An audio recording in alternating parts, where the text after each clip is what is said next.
All right, hello everyone. Peace of Christ to all. We just started our podcast for today. I would like to announce that soon I'm going to have a professional, official channel for YouTube. So will be in the side, just to let you know. However, I'm going to announce it to you when it's ready. All right, so all of you guys, you can subscribe in that channel. So what is the topic today? Today we have a topic which is something we hear always, especially from Muslims, which is the Quran is the book which preserved. So we will be speaking about this thing as a main topic for now. You know, like the Muslims, they keep coming with this thing, keep saying that the Quran is preserved, Quran is preserved. And, you know, I believe that the reasons the Muslims, they keep talking about it, because they know there is something missing there.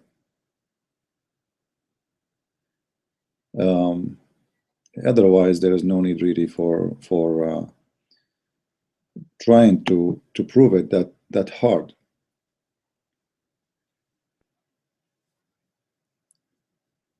If you listen to the, one of the Muslims, he posts in my YouTube, in the page, regarding this verse, which we spoke about in one of our chat with Muslims in our chat room.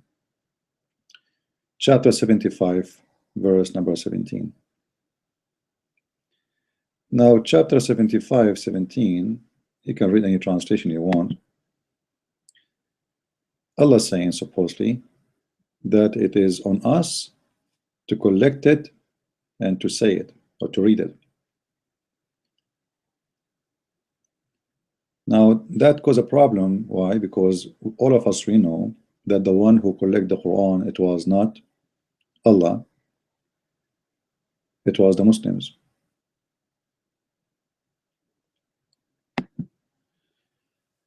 So a Muslim guy, he posts in YouTube saying, well, you know what? Yes, it says that it is on us to collect it. It is on us to have it gathered together. However, Allah is not saying that He is the one who will collect it. He is saying He will collect it from the chest of Muhammad.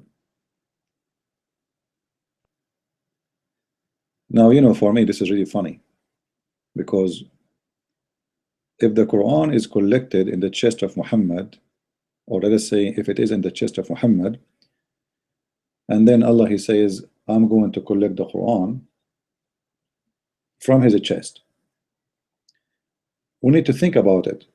So we have a God, who his name supposedly Allah, saying it is on us to collect the Quran, as we showed you in the translation. Let me make the text bigger so you guys can see it better. Oops, let's go back here. All right, so if we read any translation, you choose any one you want. As I said, all translation of Muslims is the same. It is nothing but like try to protect the Quran. So you will not find really one honest translation. However, still we use it because we want to show the Muslims from their own translation how we can expose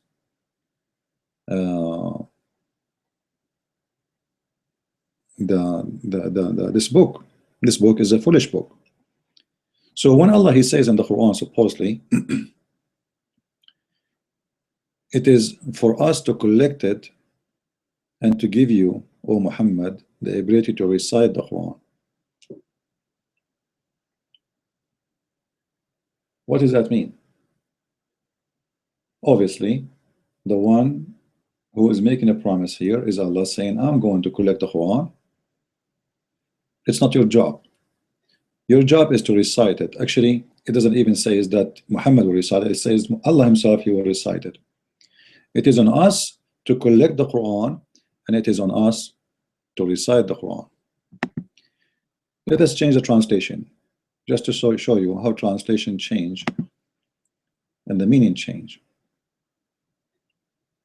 All right.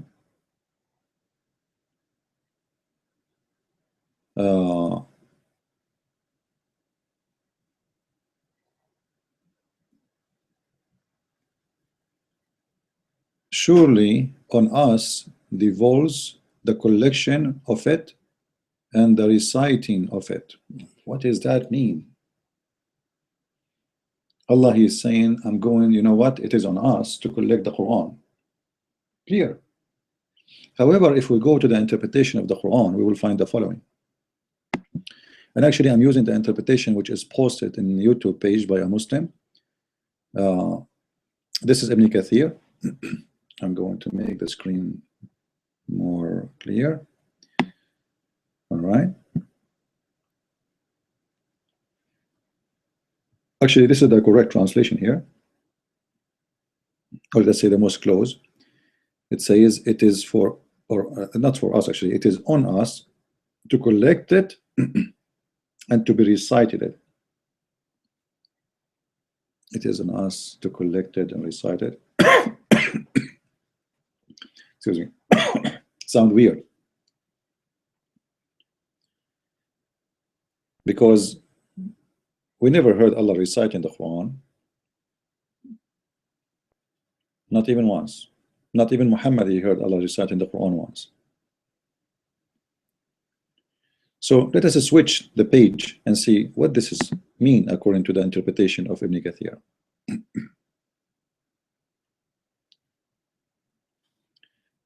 This is Allah teaching his messenger how to receive the revelation from the angel. How to receive it. Does that need education? The angel come to him and he told him, say that. Teach, this is for Allah to teach the Prophet how to receive revelation. Like Muhammad, he was doing like office booking, accounting. Like, what is that? What the delivery and the receiving and etc. Is he like a person who's holding a warehouse and he have to count the goods? He come to him supposedly and says to him this verse, and he carry the verse on to the Muslims. So what it's mean? What do you mean by saying Allah is teaching Muhammad how to recite, how to receive? Very stupid explanation. Was rushing in his attempt to grasp the revelation. You see the word revelation when the Muslims speak about it. This is very wrong word, because how Muhammad received the revelation? He did not receive any revelation. Another way, the Quran in different verse, it says وَمَا هُوَ إِلَّا وَحْيٌ يُوحَى. It is an inspiration. So the revelation is an inspiration, but Muhammad never been inspired. Muhammad never been inspired. Even it says here in front of us that it is the angel who, he received the revelation from the angel.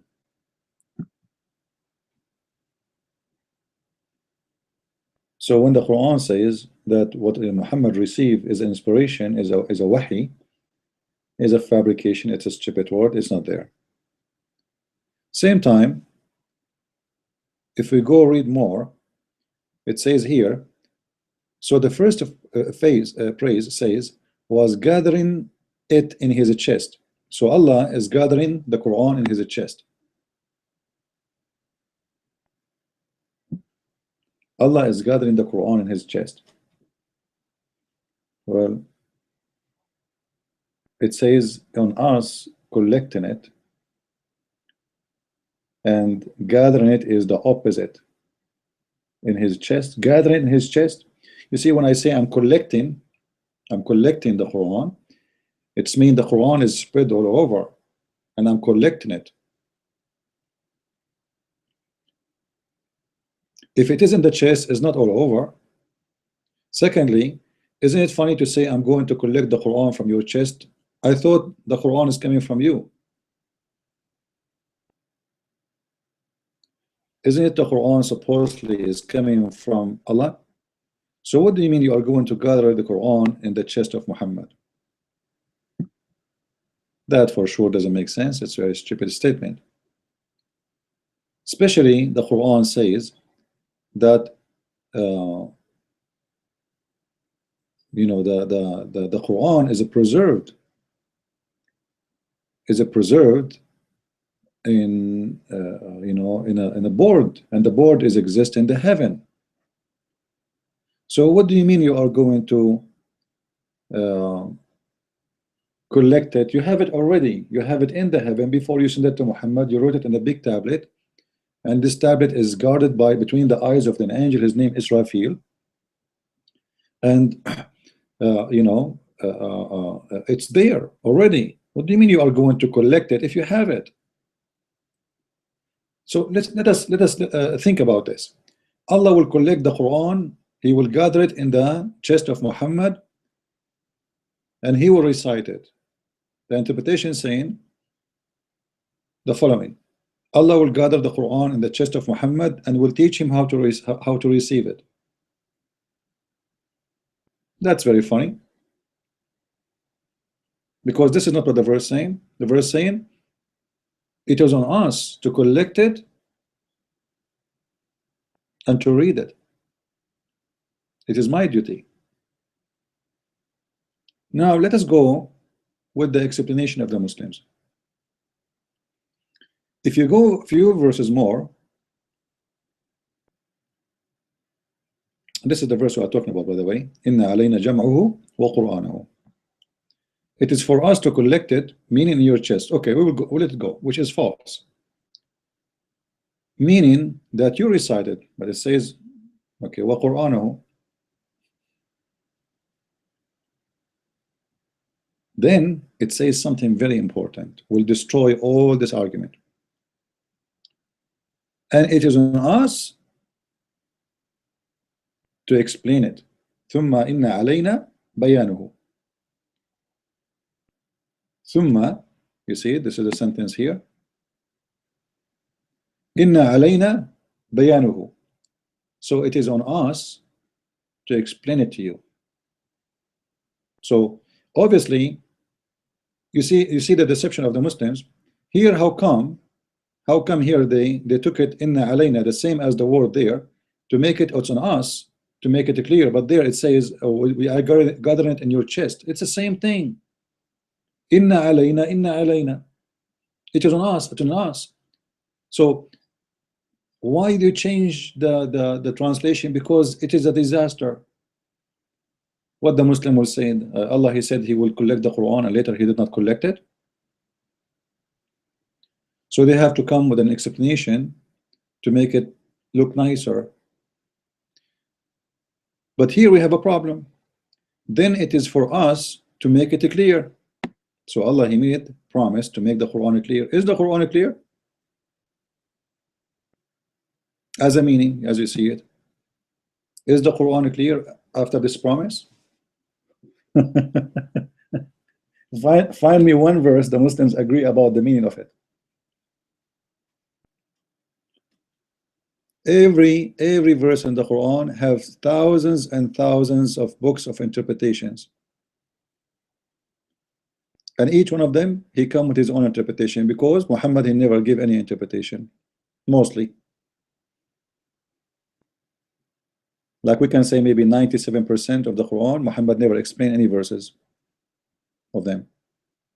So when Allah, he says it is on us to make the Quran clear, that is a disaster, because Allah did not make the Quran clear. So now let us go and let us make a little study over the issue of the Quran being preserved. The Quran being preserved. You know, for me, I don't really care to prove the Quran to be preserved or not, and I have my own logic for this, because the Quran anyway is the book of the devil. So if it's preserved or not will not make any difference. Like, are you going to prove the corrupt to be corrupted twice or 3 times or 4 times? It's a corrupt book anyway.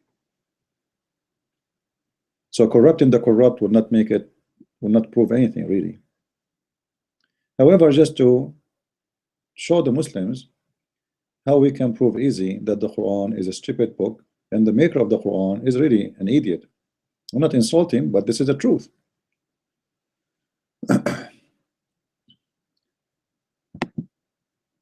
This is the hadith from Aisha, and I want the Muslims to listen carefully. You say that the Quran was preserved, the Quran protected. Allah, He gathered the Quran in the chest of Muhammad, as you claim. And okay, what is next?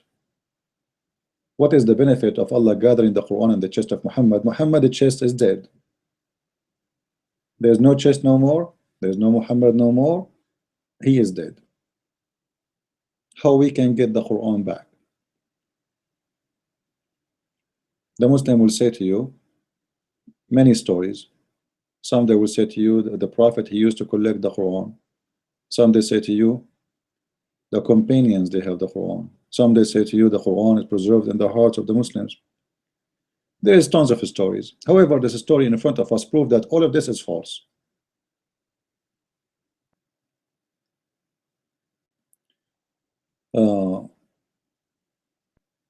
Narrated by Aisha. The one is talking here is a very, very valid person, especially for the Muslim Sunnah, which is the majority of Muslims in the world. The verse of stoning and the breastfeeding an adult 10 times was revealed. So here we go. Take a note, please. This is a verse. This is not a hadith. What is the verse?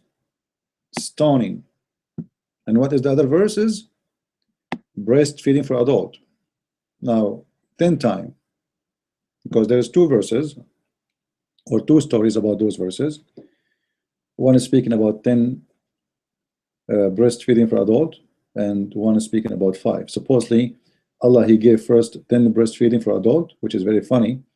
A woman, she came to Muhammad and she said to him, there's a man, he have a sexual desire for me, and looked like he is one of her slaves. So Muhammad told her, give him your breast, let him suck it in different time. And this is supposedly a Quran, as you see. You see, I'm not the one who's saying it's a verse, it is Aisha. So the breastfeeding for adult, it was exist in the Quran. And the stoning to death was exist in the Quran. And there's a verses of 5 breastfeeding for adult, 5 times breastfeeding for adult. It's in the Quran supposedly, but we cannot find any of them, all of them. Look what Aisha is saying. The verse of stoning and the breastfeeding for an adult 10 times was revealed, and the paper, actually there's no paper at that time. They didn't use really papers, they used leather, was with me under my pillow. And when the messenger of Allah died, she was busy in his death, you know, and a sheep came in and ate it. Actually, it doesn't say a sheep, it says dajin. Dajin in Arabic mean, you see, this is why I don't like Muslim translation. It's nothing but a fabrication. Dajin is anything you grow in your home. It can be a sheep, it can be a goat, it can be a camel, it can be even you know, a chicken. All right, so this is what dajin means. Any animal you grow in your home is a dajin, which means it's not a wild animal. And most likely, I believe it's not a sheep as they translate, it's a goat, because it's very well known that goat eat anything, papers, plastic, leather, anything they can put it in their mouth, they swallow it. And many of those goats, actually, they die in this process because they are not so intelligent in what they eat. They eat anything they can grab. They have a very strong stomach, but what happens sometimes when they eat those things, they might stuck in their throat and they die. So anyway, here we have an approval hadith, and it says here Hasan, which means it's approved by Muslims as a Hasan mean good, all right, or fine. This is a hadith which is a Hasan, so Muslim cannot play with us the game of weak and strong, etc. And you see here actually there's a comment about this from Aisha.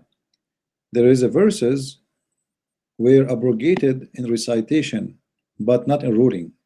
These are verses abrogated by recitation but not ruling. Other hadith establish the number of fosterage by 5. All right. You know, when the Muslims speak about those numbers abrogated by recitation but not by ruling, don't you see that this is very stupid? Seriously, if the verses is required to follow, what do you mean it's abrogated by recitation but not by ruling? Why you don't want the recitation to be there, especially you are following it? Like, don't you want to know what you are following? The Muslims are confusing about a verse is written already in front of them and they have thousands of interpretation for it.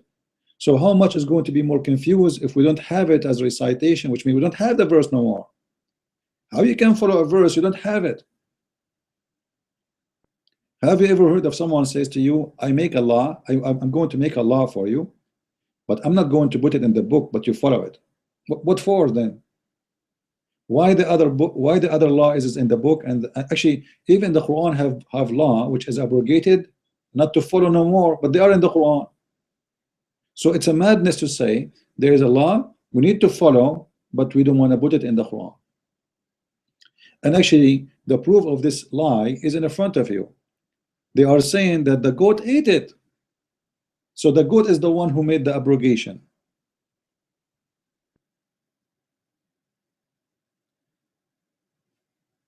The goat is the one who ate it. It's not Allah who said, don't put it in the Quran. And you know what? I challenge any Muslim to show me one statement from Muhammad or from anyone saying the Prophet or Allah told Muhammad not to put those verses in the Quran.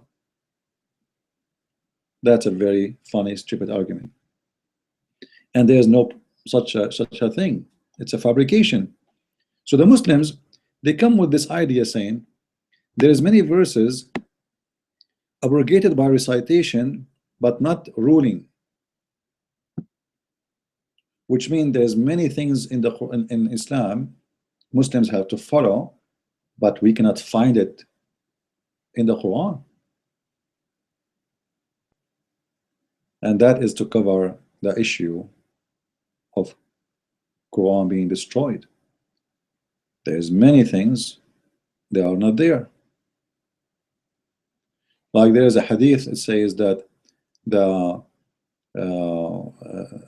Al-Baqarah, the chapter of Al-Baqarah used to be equal to the chapter of Al-Ahzab. The chapter of Al-Baqarah used to be equal to Al-Ahzab. So that means there's almost 100 verses equal to 100 verses are missing.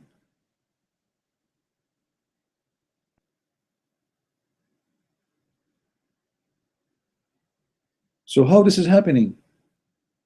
From one chapter alone in the Quran, one chapter, we have 100 verses are missing.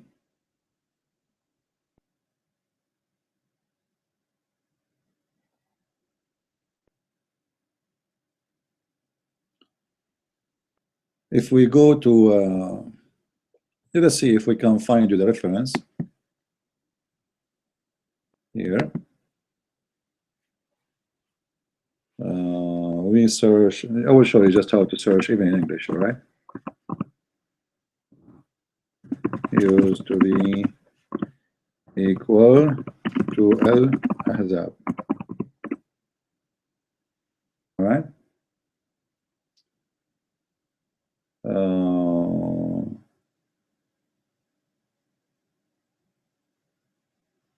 Let us see.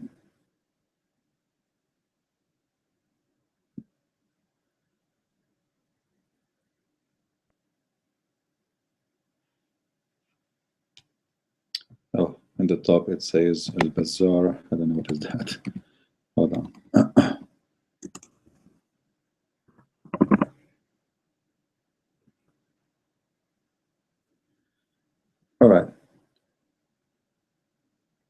This is islaminfo.com, and this is alislam.org, and this is alislam.org too. There's many. Those are Islamic websites. All right, those are Islamic websites. So I'm not going to open a Christian website to make a statement here.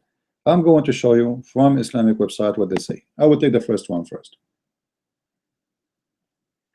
It was narrated by Abdullah, son of etc., etc., etc., etc., etc., etc., via blah blah blah blah blah, blah number, etc., that it said to me, how long is Surah Al-Ahzab when you read it, or how many verses do you think it is? I said to him 73 verses. He said only there was a time when it was long as Surah Al-Baqarah, and we read it. You see it? Let me make the page more. Do you see it, guys? It used to be what? It used to be equal to the chapter of Al-Baqarah. That's a huge loss. That is a scary loss. You know, if you go to Al-Baqarah,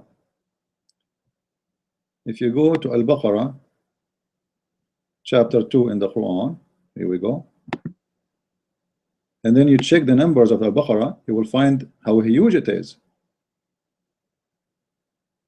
200 what? I forgot. I think 280 something. 86. I was right. Here we go. You see it? 286 verses.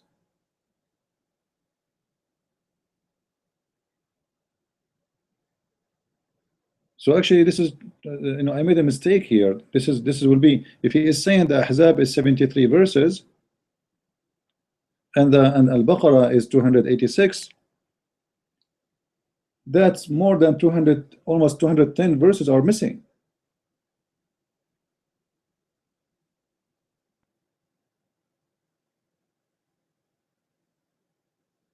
This is just from one chapter in the Quran. We are not talking about the rest yet.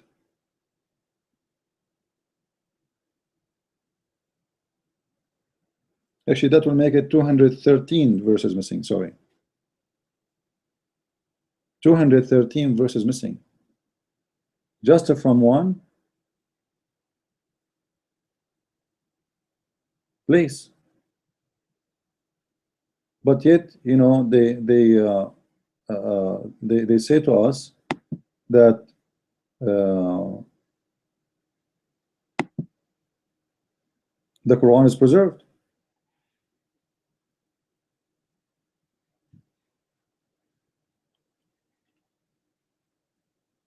The Quran is preserved.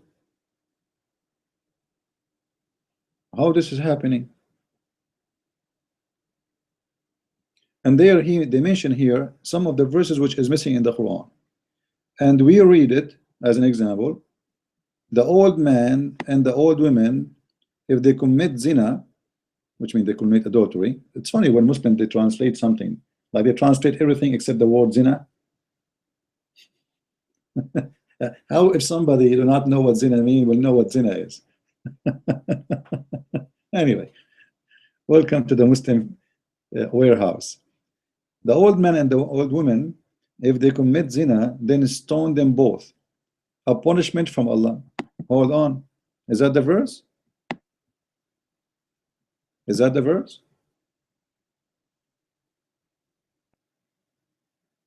So are you sure this is the verse? Absolutely, they are not sure.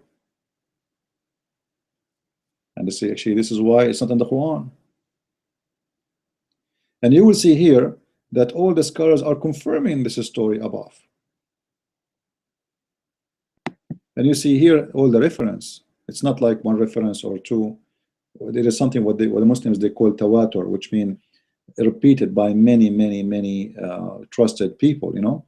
So the story of Al-Ahzab used to be equal to the chapter of Al-Baqarah is true. So if 213 verses is missing in one chapter in the Quran. What happened to the rest of the chapters then?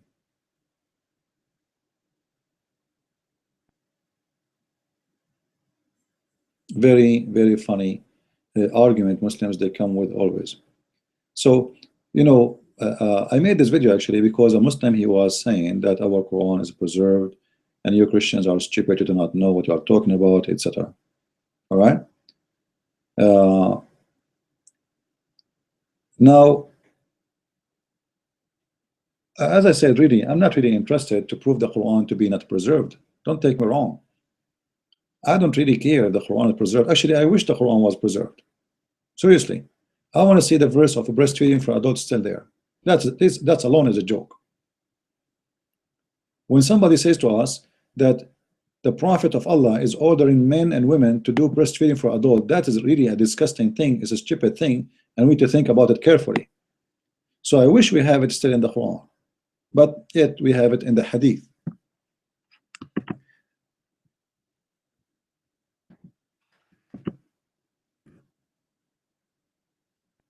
You see, it's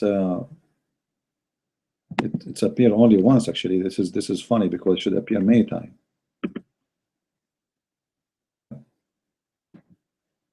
Let us type it in Arabic. That will solve the problem, I guess. Actually, this website, the Muslim translation, Sunnah.com, is one of the most funny translation ever. So let us see.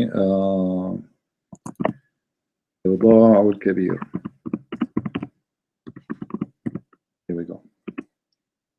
Oh, nothing is coming in Arabic.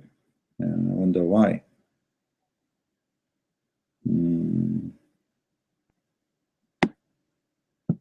Not sure, because before I try it, it worked.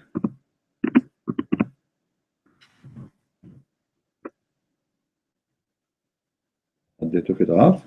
I'm not sure what's the problem. Let us try something else. Bintu Suhail.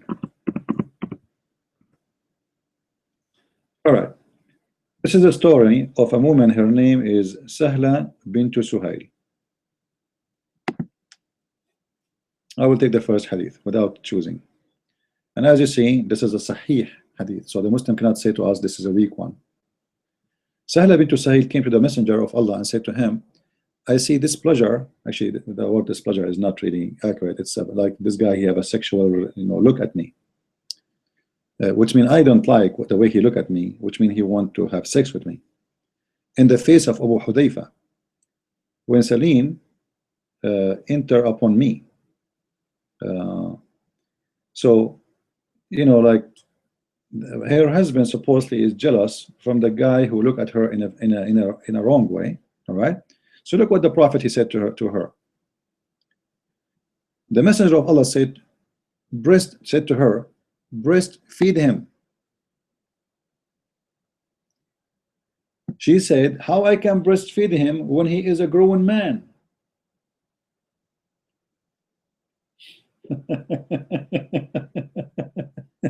Now, guys, imagine this solution. Close your eyes and think about it. Close your eyes. Women, you are the consultant of the community. You are the mayor. I'm not going to say you are a prophet now. Just hold your horses. You are the mayor of the community, and the woman, she came to me complaining that somebody is looking at her in a dirty way. She's afraid he might even rape her. And then you come with the amazing solution. You say to her, give him your breast, let him suck it. And I showed you the other hadith. It says he have to suck it 10 different times until he's satisfied. She said, how I'm going to do that? He is a grown man. Look what Muhammad said. Muhammad, he confirmed that he know that he is a grown man. He said, don't I know that he is a grown man?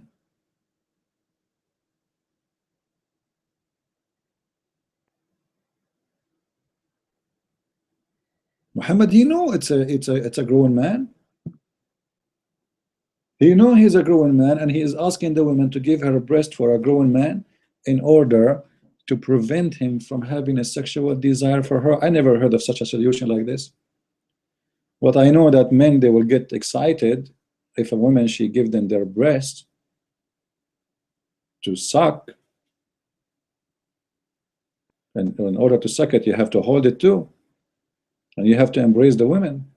You have to sit in her lap like a baby. Have you ever heard of such a solution? And you know, the Muslims, they say to us, we Muslims, we have a very strict code regarding our women. Yeah, you know what? In Islam, you cannot shake the hand of a Muslim woman, but you can shake her breast and you can suck them. That is a very strict code. So now this verse is about breastfeeding in the Quran is gone. And obviously, I believe they took it off because it's shameful. The one who's collecting the Quran, he don't like it. He said, come on, man, take it off. Otherwise, give me a reason why it's not there. They say the goat ate it. Now, let us think about the goat eating the verses. If the goat can eat the verse and Allah cannot preserve the verse, and Allah never said in the Quran that those verses are abrogated, don't follow them no more, and actually the Muslims, they have to practice them. They are.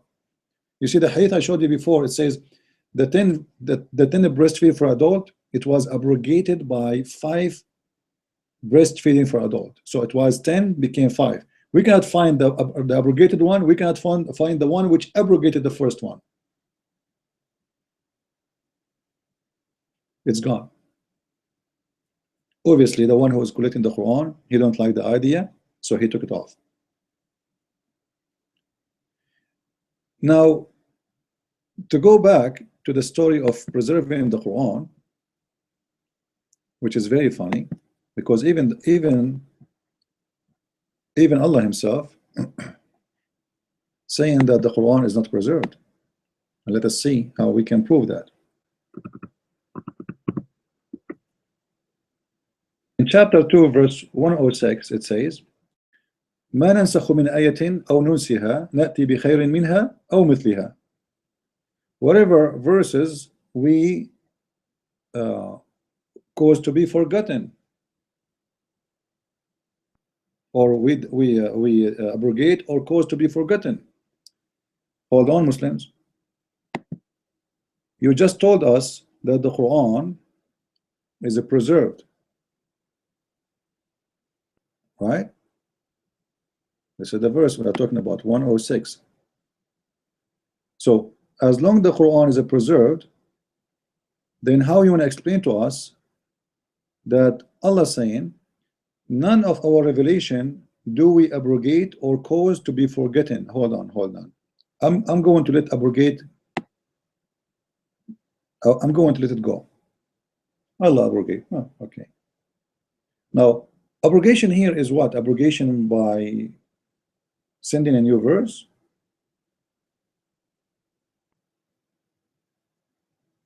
It doesn't say. And it's proven that the Muslims, they have many verses in the Quran. They are, not in the Quran, but still they practice, as an example, stoning to death. So when the God of Islam, he says, oh look, what about the muta? Muta. There's no abrogation for the muta in the Quran. The Shia, they still practice it. The Sunni, they don't say this. The Sunni, they say the Prophet, he forbid us from doing it anymore. Well, Allah, he said you can. Chapter 4, verse 24. So the Shia, they follow it because they have a stronger proof that there's no abrogation. It's in the Quran, it still exists. Which means the Muslims, they abrogate their Quran by a hadith, which means the hadith is holy and it's equal to the Quran. Actually, it's stronger, because when you say to me that muta was abrogated by a hadith, and that mean you are giving the power for the hadith over the Quran, when the Quran never said the muta is abrogated, that means the hadith is more powerful than the Quran, and the hadith is the one we should follow. But yet the Muslim, they say to us the hadith is not going to be trusted.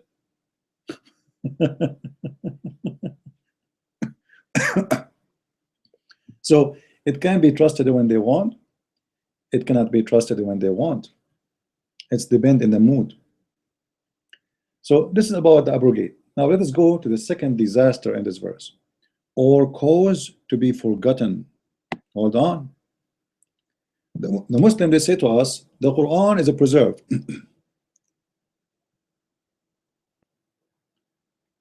The Quran says the opposite. Allah says, I will cause you to forget Quran. The Muslim, they say to us, the Quran is preserved in the heart, in the chest of the believers. Allah says, I'm going to cause you to forget Quran.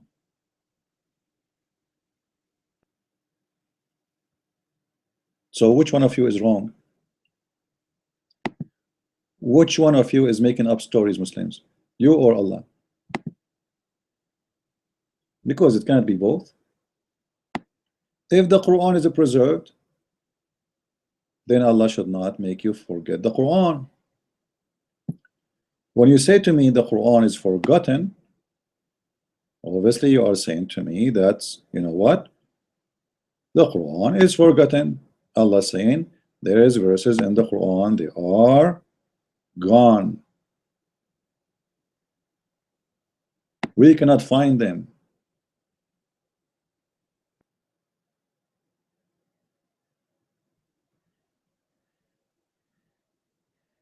And this is coming from the mouth of Allah himself.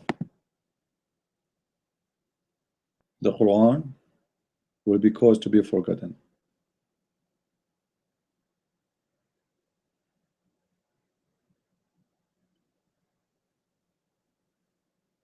Same time, the funny about this verse in the Quran, it doesn't say Allah will cause which verses to be forgotten, which will make more Muslims go confused, because how the Muslims will know what is going to be forgotten? Saying that Allah will cause you to forget Quran, that made the Muslims like be lazy to preserve the Quran, because Allah said, I'm going to make you forget Quran, which means it is the will of Allah. Allah will cause us to forget the Quran. But let me tell you what is the secret behind this potato chips, shish kebab, falafel mix up story. Muhammad cannot recite the same verse twice in the same way. So he have to come with an excuse to say why they are not the same way. Why he's forgetting verses? They ask him to recite the verse again, he do not know how to say it. So he come to them with a stupid answer, saying that Allah said that to me, that none of our revelation we do abrogate or cause to be forgotten, but we substitute something better or similar. Look at this disaster. Look how stupid the excuse is. You are causing the Quran to be forgotten, so you will send something better or similar. Let us study this, better and similar.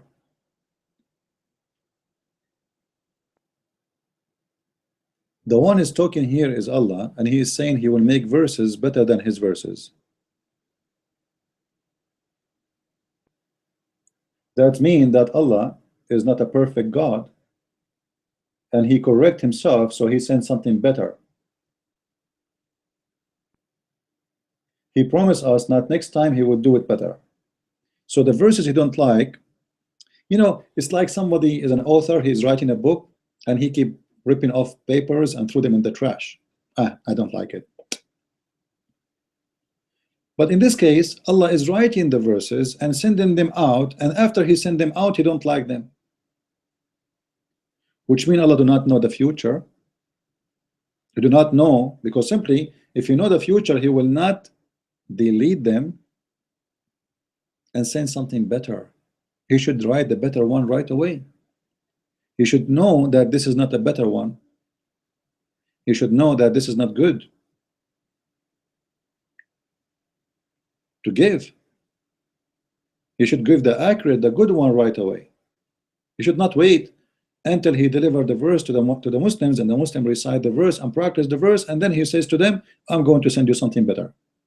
That is a very stupid excuse, and it present a very stupid God, or let us say created God, for Allah doesn't exist.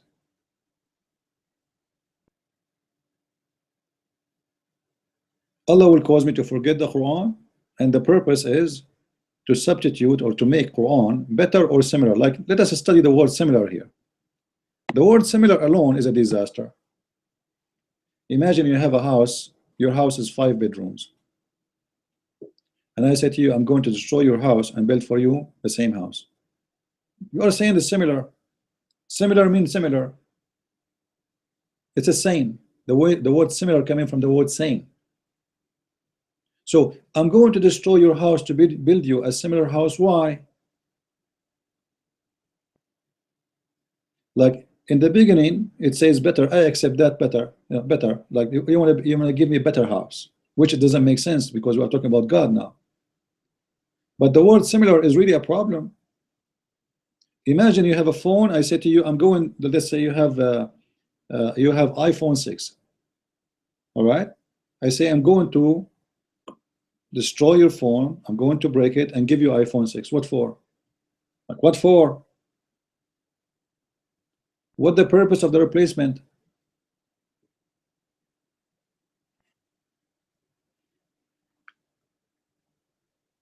I don't see any purpose of why we are replacing this. For what purpose? Obviously, Muhammad, he is just giving excuse for he being a false prophet. He cannot recite the same thing twice. And we can keep going all over the Quran, and you will see there's tons of things proving the Quran cannot be from God, regardless if it's corrupt or not, because we have a proof of the corruption. But what I'm proving now is the proof of the corruption of the corrupt, which means it's a corrupt book by corrupt prophet, by fabricated God, which does not exist, and we are going to prove that it's corrupt. I do not need to do so. But here we go. Even the Quran himself proved that the Quran to be corrupt and a false book.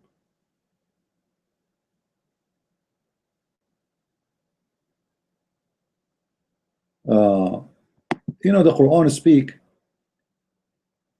in chapter 85, verse number 22, that Allah, he have something is called preserved tablet, al-lawh al-mahfuz. You see it, the last verse. The Quran is inscribed in a tablet which is preserved with Allah. Hold on. So the verses which Allah, he calls us to forget, he will cause himself to forget it too in his tablet.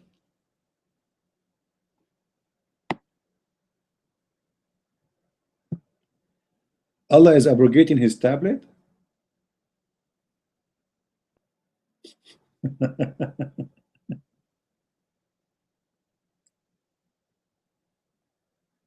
Remember, the Quran is written long before Muhammad was born. Written from the beginning of the time, even before. So Allah, he have a preserved Quran in his house in a tablet. Question, Muslims, why Allah is using tablet for himself? Like, I understand if he give us a tablet like what he did to Moses. Moses is a human, he will forget, so he gave him the tablet.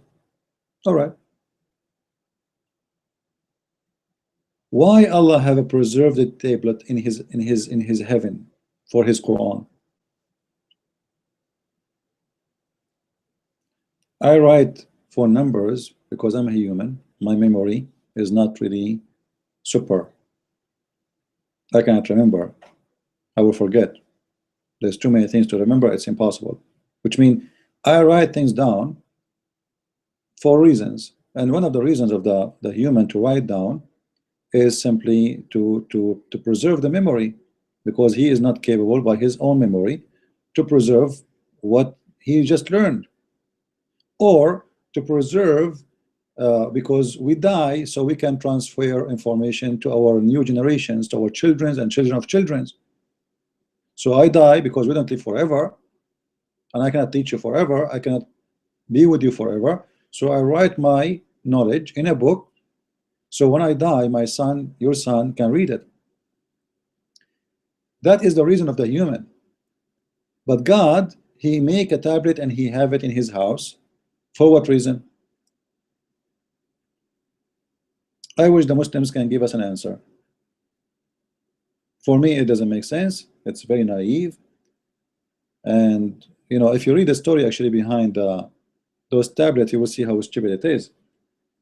The preserved tablet in the Quran, I will show you just how you can get information and facts, even though you do not know much about the Quran. Let us say something you just learned from me. All right, you do not know how to find reference. Okay, we take the preserved tablet and we type, oh, sorry, I'm typing Arabic. We type, let's say with Allah.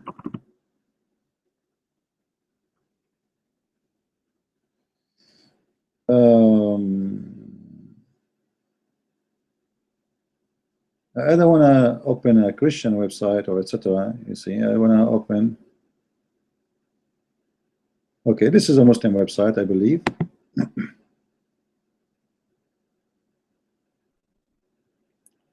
Question in Islam. Funny website. Al-Lawh al-Mahfuz. All right. Let us read together. Let us make it big. All right.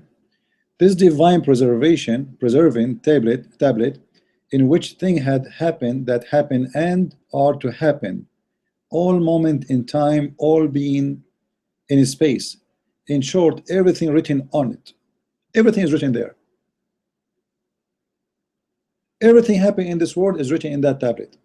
Before it happened, before it's going to happen. It's about the past, the future, and everything. But in certain point, it was all future. So the little sample of the preserved tablet in man is memory. So Muslims agree that this is a memory. Hold on. The God of Islam, he have a problem with his memory. So he need to have it written in his tablet so he don't forget it.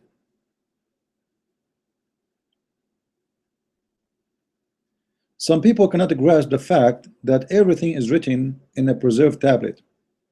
It would be inaccurate to understand written as written something with pen, letter by letter. Okay. The arrangement of the jinns are far different from writing. That memory record something does not resemble typing words and event and video and cassette. What does that mean? You just said it is a tablet, preserved tablet. Is that a flash disk? Is that a memory hard drive? Al-Lawh al-Mahfuz is written something. Actually, the first thing, the first Allah things he created is the pen, just to prove that Muslims, when they try to explain something very, very funny and very stupid, they put themselves in a trouble. The first thing Allah he created, let's see, the first thing Allah created is the pen. All right. Let us see if I can find it. The problem with this website, it shows you anything in the, all right.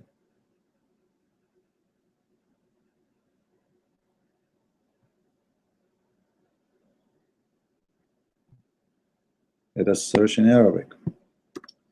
I'll try to remember the hadith is exactly how it is. It was أول ما خلق الله خلق القلم. Let us see.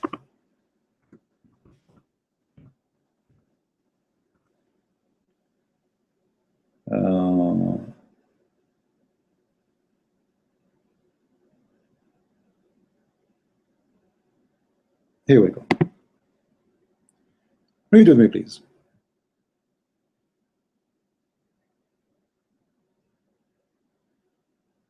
Okay, and he said, I heard the messenger of Allah saying, verily, the first of what Allah created was the pen. And he said to it, write, so it write what will be forever. So The website we just show is saying it's not like writing in a pen, but the hadith says the opposite. The first thing Allah He created is a pen for His own. But it's a funny pen. It's like a magical pen. It writes for Allah without Allah holding it maybe. He ordered it to write, the pen write. And this is the first of Allah creation. Now if you think about it, you see how stupid and naive this story. I don't know guys if you notice what's wrong here. Anyone notice what's wrong? I would like always to see people focusing so they can see really what I see. There's something wrong in the story. If the first thing Allah He created it was a pen and He told him to write, isn't it stupid to say to him write when you did not create a book to write in?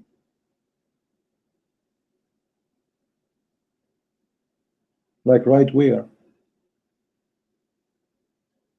Consider yourself you are Mr. Pen. Let us say we have a cartoon in front of us. Okay, let us make a cartoon. I like always to, a human being is created to be an image, a person, which means we understand things as images. When I say to you pen, right away in your head you have an image of a pen. Even the blind man, he have an image of a pen. When he touch it, he preserve an image in his memory about how this pen look like by touch. So when, let us say we have a cartoon in front of us, we have Allah, and Allah now He said He created a pen. We do not know how He created the pen. Let us say it happened, and He told the pen write. And let us say you are a pen who can talk. Aren't you going to say to Allah write on what?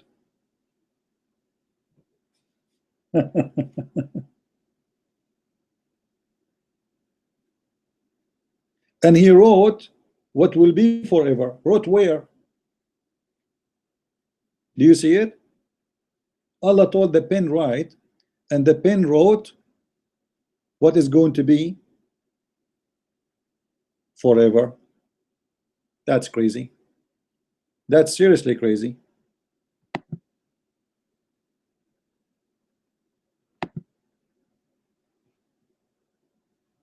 So if you learn really how to let us say how to dig deep in this religion, how to try to understand it, you will find that every word Muhammad He's saying, it has a problem.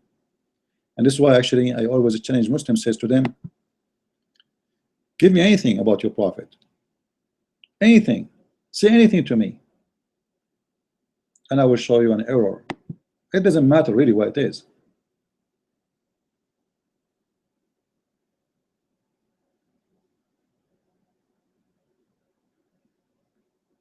Because when a fool man he speak, the fool man he make mistakes, and the fool man speak foolishness. And the more he talk, the more he expose his stupidity. Actually, in this, just in this this phrase alone, I can have millions of thoughts about it. Like Allah is writing everything will happen forever. What the purpose? Seriously, what is the purpose? Secondly, Allah told the pen to write, but He did not tell him what to write. How the pen he knows the future?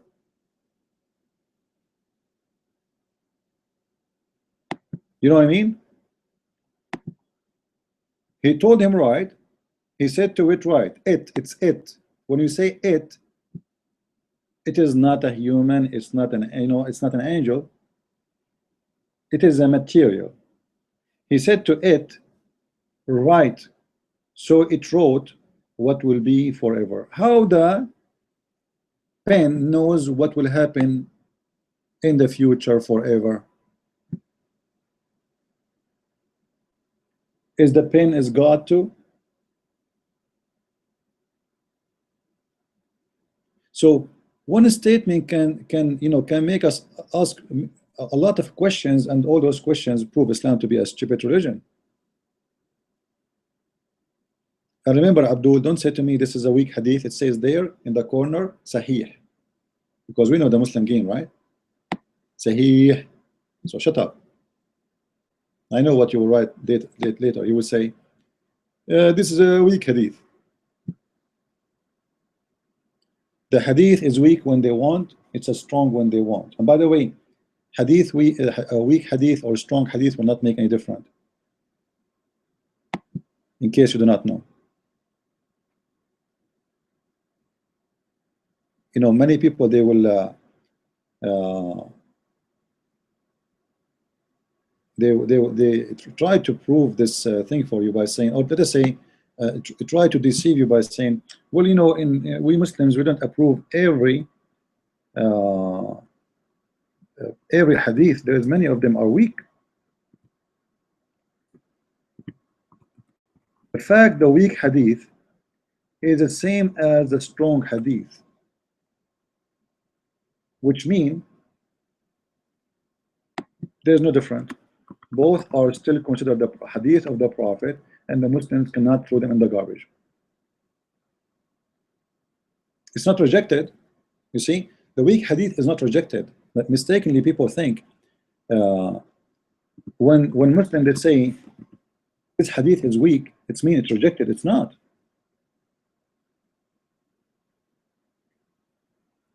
Actually, I will make you listen to what his name, Sheikh Hamza, about what he say about the weak hadith and the strong hadith. And you will see he is confirming what I'm saying.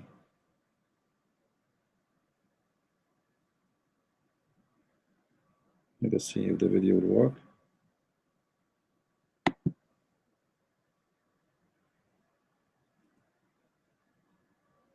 For some reason it's not working. Let me check different one.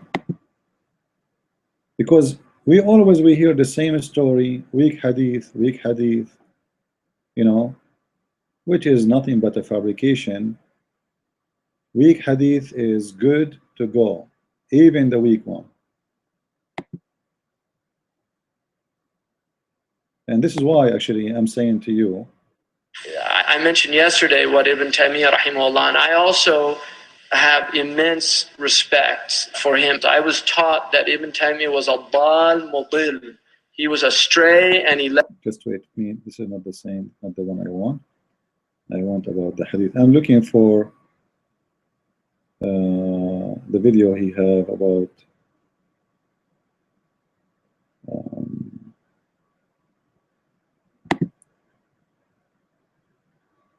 let us try this one again.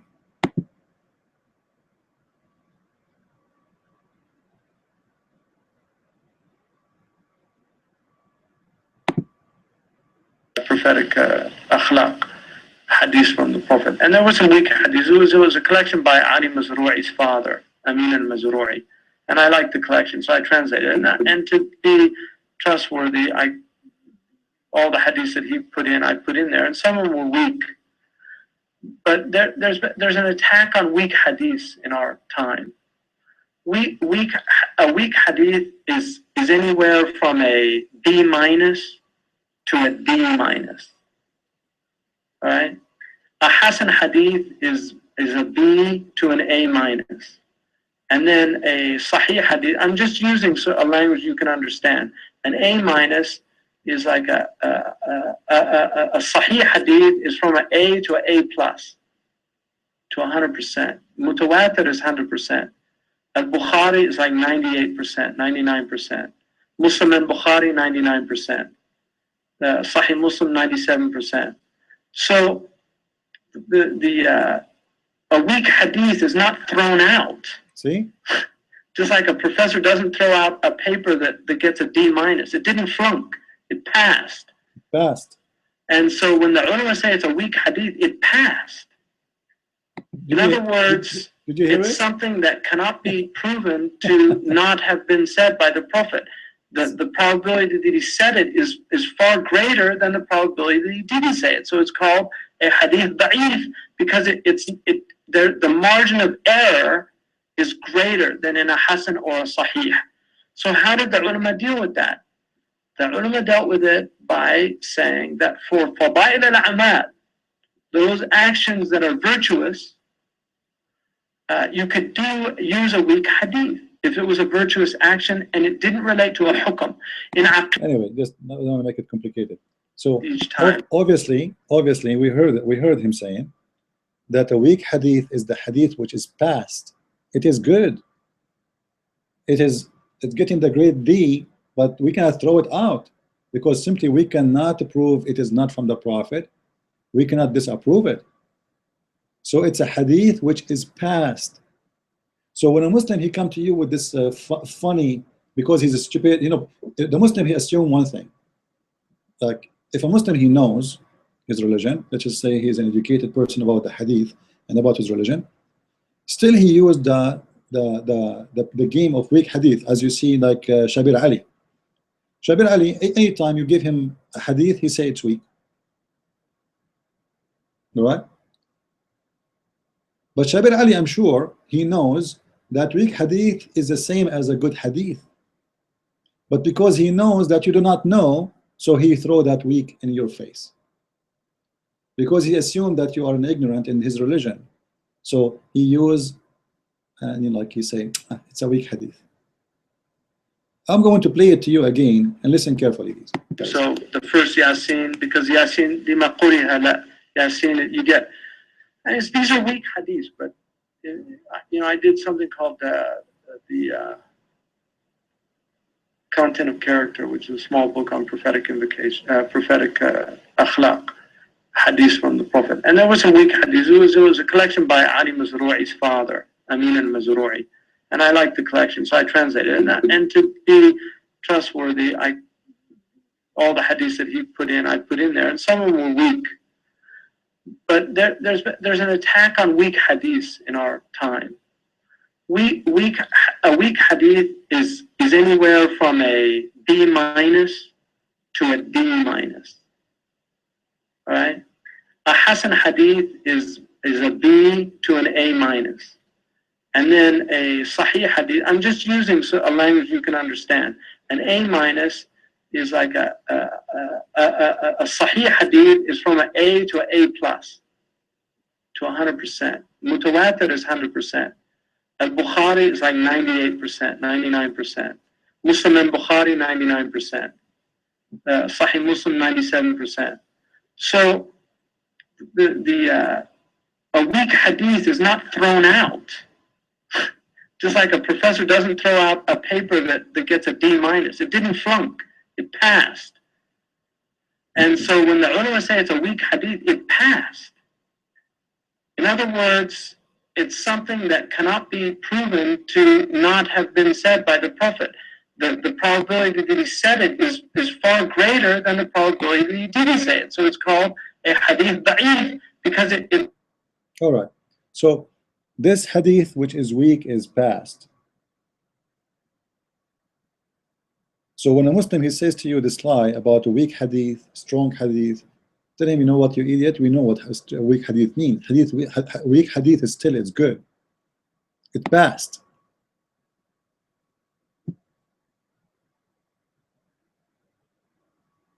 Now here I'm showing you a Sahih hadith. And he said, and we heard him saying, that the hadith from Sahih al-Bukhari is 98% very correct. Same as Sahih Muslim. But yet you will see Muslims saying to you, Sahih al-Bukhari, any hadith you don't like, they say to you it is weak. You see here, when this word Sahih here, by the way, it's not part of the book. This is additional. This is the fabrication of the Abdul. Here, this is not from the book. The book of Sahih al-Bukhari, you know, the books, by the way, the books of Sahih are 6 books. There are 6 books. Like some of you maybe think, because you don't have enough education about this issue, that the hadith are only, the Sahih hadith are Sahih al-Bukhari and Sahih Muslim. The fact, this is not true. All right? Let me show you. Let us go here. We go back. No. I'm going to search for you. What is the Yahoo thing? All right.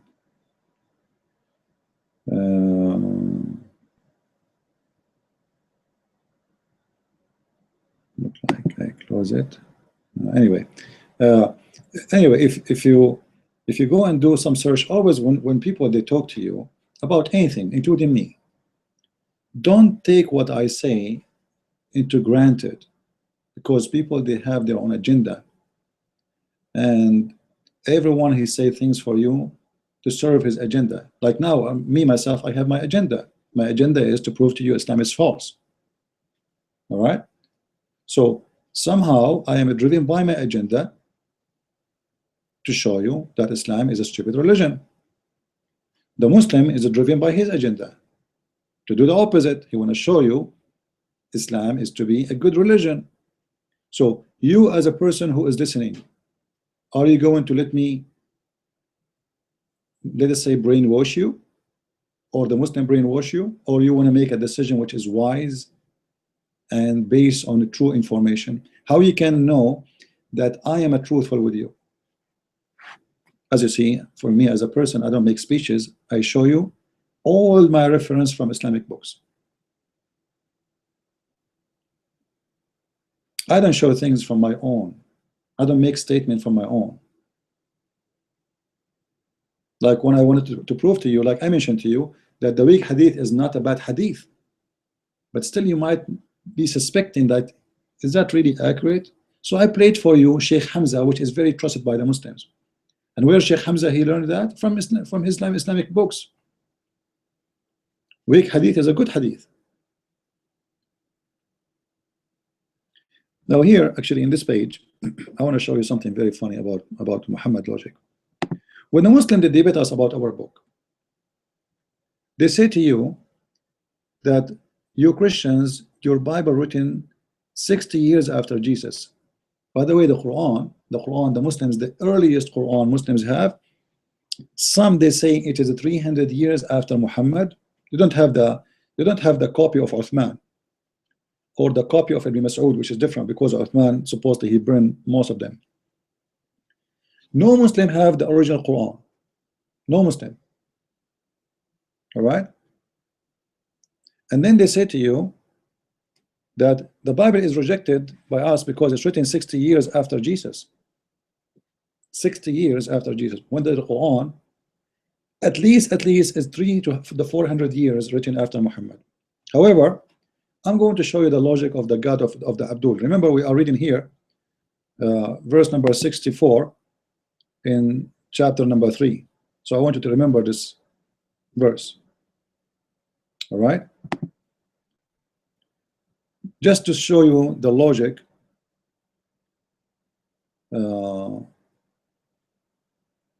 of the one who wrote the Quran, how stupid it is. The God of the Quran now is debating with us, specifically Christians and Jews. All right, ye people of the book, why dispute ye about Abraham when the law of the gospel and the gospel, which the law means the Torah, the gospel, you know what the gospel means, were not revealed till after him? Have you no understanding?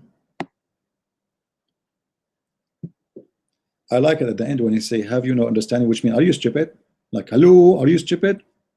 Now, if we accept this logic, Allah is trying to logic with you, Christians and Jews. And his logic is, if your books came after Abraham, you have no right to dispute about Abraham. When the book of Allah came.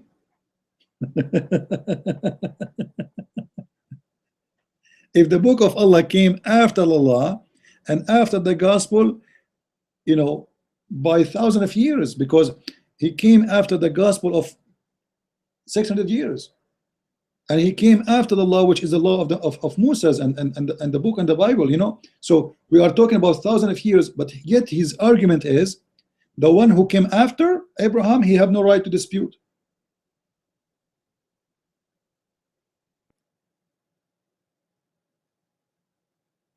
Have you not understand? Have you no understanding? Are you a fool? Well, I want to say to Allah, or the one who wrote this verse, are you a fool? Seriously. How you say to them, you can't dispute about Abraham because you came after Abraham, when you came after all of them? You came after Abraham, you came after Moses, you came after Isa, according to the Quran, you came after everybody. It is madness. Welcome to the stupid religion of Islam. Well, I think this is what I wanted today to share with you in this time together, and I hope you guys would like it. Please leave your comment, and don't forget to subscribe to our Facebook page. You can go to investigateislam.com, and you can subscribe to our Facebook page so you can update it about what we do and our activities. However, feel free to get my book, The Deception of Allah, or the Quran and Science in Depth from Amazon.com, which is refuting the Muslims' claim about Quran and science. As you know, my books is full of reference. I don't make speeches, so I'm sure you will enjoy it. Thank you very much for being with us. God bless you. Christ is Lord, and Islam is false. Amen to that. See you. Bye-bye.